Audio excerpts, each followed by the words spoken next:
Ayan, magluluto tayo ng togi na may tokwa. Kaya, sibuyas muna at bawang. Ayan, nilagay natin yung konting chicken natin. Ayan, yung chicken natin. Nilagyan na natin yung paminta yan. Sinunod natin yung capsicum natin.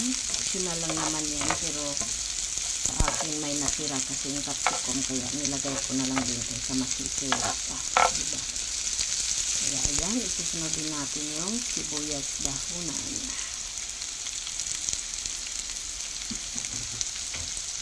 Ayan, yung sibuyas dahunan natin.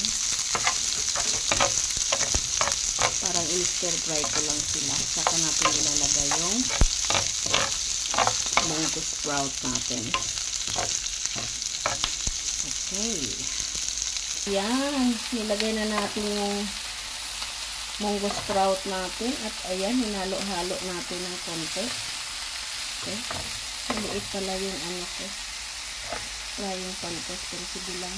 Halo-halo lang. Ayan, lalagyan natin siya ng oyster sauce. Saka natin ilalagay mamaya yung tofu natin. Ayan, bubuksan na natin siya.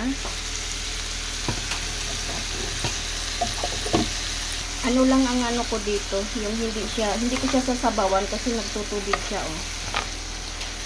Ano lang tawag dito? Stir fry lang talaga at tama lang naman siya sa timpla, kaya ilalagay ko na yung tofu natin. Ayan, ilalagay na natin yung tofu natin. Halo-haloin lang natin siya. Ayan, tofu with munggo sprout ang ulam natin ngayon. Mukhang yummy.